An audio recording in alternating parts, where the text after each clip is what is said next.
Assalamualaikum warahmatullahi wabarakatuh. Perkenalkan, nama saya Susanti, NIM 40220086.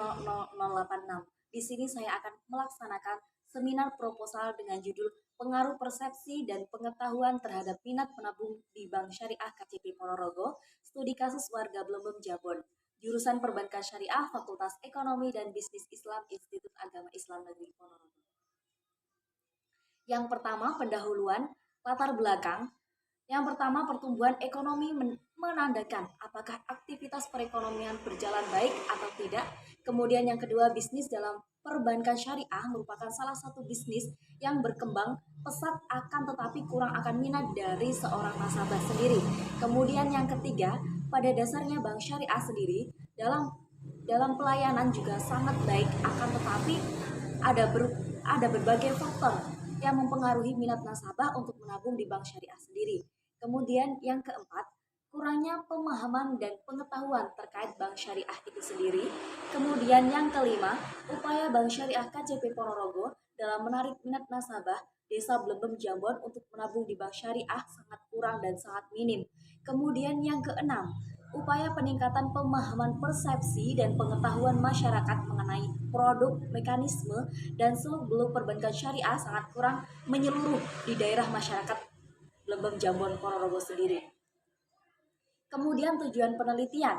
Yang pertama, untuk mengetahui apakah persepsi dan pengetahuan berpengaruh terhadap minat menabung di BSI KCP Ponorogo dengan pendekatan partial least square PLS. Kemudian yang kedua, untuk mengetahui pengaruh variabel paling dominan yang berpengaruh terhadap minat menabung di KCP Ponorogo sendiri dengan pendekatan partial least square atau bisa disebut PLS. Kemudian yang ketiga, manfaat penelitian. Manfaat penelitian yang pertama, secara teoritis, penelitian ini diharapkan mampu menjadi sumbangsih ide, gagasan, dan pikiran bagi perkembangan keilmuan tentang perbankan syariah sendiri sebagai bahan bacaan atau penelitian-penelitian selanjutnya. Kemudian yang kedua, secara praktis, penelitian ini diharapkan dapat menjadi masukan bagi pihak-pihak yang berkepentingan, khususnya lembaga-lembaga yang berkesinambungan di bidang perbankan syariah untuk lebih memperkembangkan perbankan syariah sendiri di masa yang akan datang dan di masa yang akan berkembang, meningkatkan kualitas pelayanan juga. Kemudian yang kedua, selanjutnya yang B, landasan teori. Yang pertama, persepsi. Persepsi merupakan bahasa Indonesia diartikan sebagai tanggapan, penerimaan langsung dari suatu proses seorang mengetahui melalui panca indera. Persepsi juga bisa disebut sebagai suatu proses pengamatan seseorang terhadap lingkungan dengan menggunakan indera-indera yang dimiliki sehingga ia menjadi sadar akan segala sesuatu yang ada di lingkungannya. Kemudian bentuk-bentuk persepsi. Yang pertama, persepsi melalui indera penglihatan.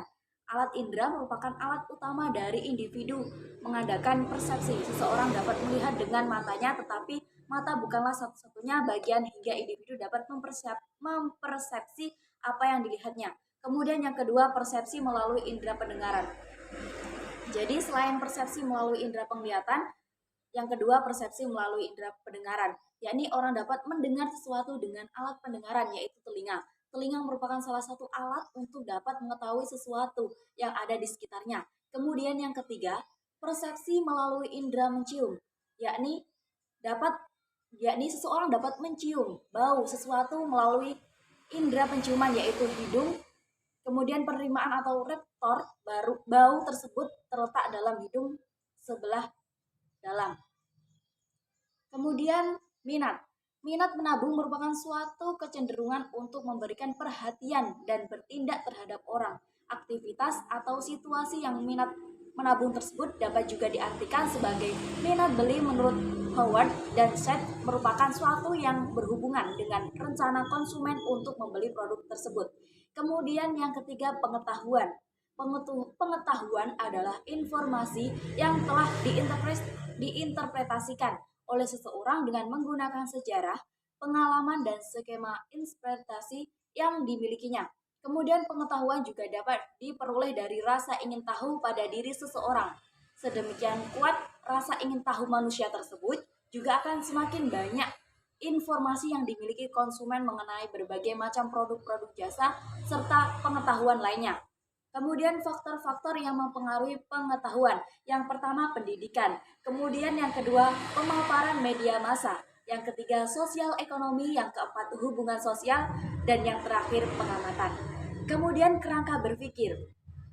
Untuk mengetahui masalah yang akan dibahas, perlu adanya pemikiran yang merupakan landasan dalam penelitian masalah yang bertujuan untuk menemukan, mengembangkan, dan menguji kebenarannya suatu penelitian, dan kerangka berpikir dapat dikembangkan sebagai berikut. Yang pertama, persepsi masyarakat, yakni X1.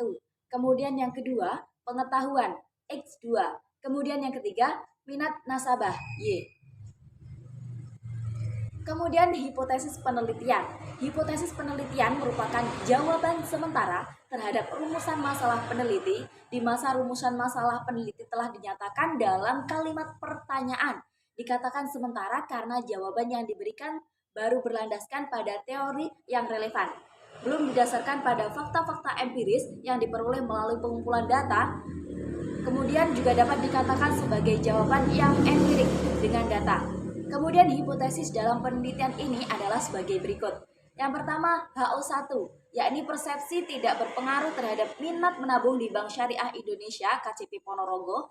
Kemudian yang kedua, HA1, persepsi berpengaruh terhadap minat menabung di Bank Syariah Indonesia KCP Ponorogo, ada. Kemudian yang ketiga, HO2, pengetahuan tidak berpengaruh terhadap minat menabung di BSI KCP Ponorogo Cokro-Winoto. Kemudian yang keempat, HA2, pengetahuan berpengaruh terhadap minat menabung di Bank Syariah Indonesia KCP Ponorogo.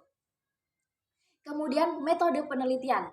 Dalam metode penelitian ini terdapat 8 metode penelitian sebagai berikut. Yang pertama, perancangan penelitian, yakni A, variabel penelitian dan definisi operasional. Penelitian ini menggunakan metode atau pendekatan kuantitatif. Metode kuantitatif atau metode tradisional, pendekatan kuantitatif merupakan suatu penelitian yang didasarkan oleh filsafat positisme, yaitu ilmu valid, ilmu yang dibangun dari empiris, teramati, terukur menggunakan logika, matematika, dan membuat generalisasi terhadap rata yang berfungsi untuk mengetahui suatu teori. Penelitian ini untuk menguji pengaruh variabel X1 persepsi masyarakat dan X2 pengetahuan terhadap Y minat menabung. Alasan dipilih jenis penelitian ini karena peneliti ingin, khususnya saya, ingin mengetahui seberapa besar pengaruh persepsi dan pengetahuan masyarakat terhadap minat menabung. Kemudian yang A, dalam penelitian ini terdapat 3 variabel yang akan diteliti, yaitu yang 2 variabel bebas, variabel independen, dan 1 variabel terikat. Kemudian variabel bebas, yakni yang pertama persepsi masyarakat X1, kemudian yang kedua pengetahuan X2, kemudian variabel terikat independen, yakni Y. Kemudian definisi operasional. Dalam penelitian ini terdapat beberapa variabel yang dibahas, meliputi variabel bebas dan variabel terikat. Adapun variabel independen dalam penelitian ini yaitu persepsi masyarakat X1, pengetahuan X2, kemudian variabel independen atau variabel terikat yaitu minat masyarakat yaitu Y. Kemudian lokasi penelitian. Penelitian ini yang berjudul pengaruh persepsi dan pengetahuan tentang bank syariah terhadap minat menabung Bank Syariah KCP Ponorogo, khususnya di Desa Mlembem Jambon, lokasi yang tempatnya di Jalan Soekarno-Hatta, nomor 35, Ponorogo, dilakukan alasan memilih lokasi penelitian karena bank yang memiliki pengaruh besar terhadap perekonomian masyarakat dan memiliki tingkat rasio yang rendah. Kemudian selanjutnya populasi dan sampel. Yang pertama populasi. Populasi, penelitian menjadikan masyarakat Mlembem Ponorogo yang berjumlah sekitar 400 jiwa sebagai objek penelitian. Dalam penelitian ini, karakteristik dalam populasi ini ditafsirkan sebagai sifat-sifat yang ingin diketahui atau diamati pada suatu penelitian dan keadaan yang senantiasa berubah-ubah. Jadi populasi berhubungan dengan data yang ada pada populasi sendiri. Kemudian yang kedua sampel. Sampel pada penelitian ini diperoleh dari sebagian jumlah dan karakteristik yang dimiliki oleh populasi tersebut. Banyak dan peneliti tidak mungkin mempelajari semua yang ada pada populasi karena keterbatasan dana dan juga tenaga atau waktu pada penelitian ini juga dapat menggunakan sampel yang diambil dari populasi itu sendiri. Kemudian ada pun teknik pengambilan sampel yang digunakan teknik idential sampling, kemudian penentuan sampel berdasarkan kebetulan, yaitu siapa saja yang secara kebetulan bertemu dengan peneliti dapat digunakan sebagai sampel. Apabila pandangan orang yang kebetulan cocok sebagai sumber data berdasarkan dari data yang telah diperoleh, jumlah masyarakat yang ada di Kecamatan Jambon itu sendiri ada 400 orang. Maka jumlah sampel yang diambil pada penelitian itu sebagai berikut.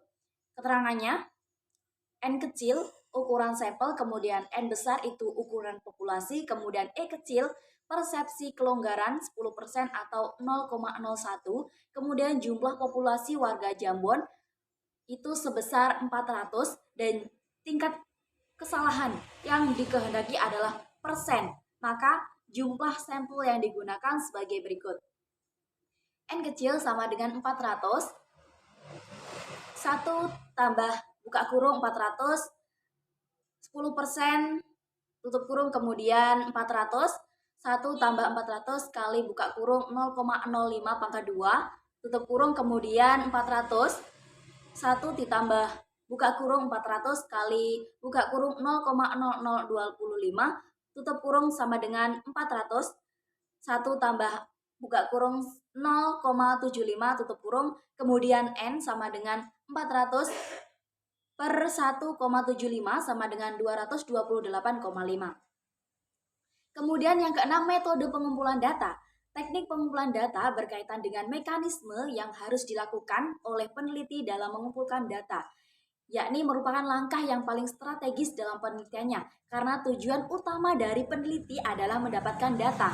Dalam penelitian ini menggunakan teknik pengumpulan data berupa kuesioner, yakni metode pengumpulan datanya yang digunakan dalam penelitian ini, yakni dengan cara membuat dan menyebarkan daftar pertanyaan kepada responden dengan penetapan skor nilai-nilai pada tiap-tiap pertanyaan. Kemudian yang ketujuh, instrumen penelitian. Penelitian ini menggunakan skala Likert. Skala Likert itu sendiri digunakan untuk mengukur sikap persepsi pengetahuan seseorang atau sekelompok orang tentang fenomena sosial. Kemudian kriteria penilaian kuesioner itu sendiri.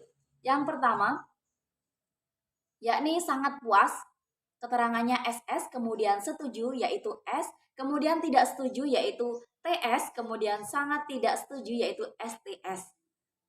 Kemudian yang kedelapan, validasi dan rehabilitas instrumen. A. Uji validitas. Uji digunakan untuk mengukur, yaitu digunakan untuk mengukur atau valid tidaknya suatu kuesioner.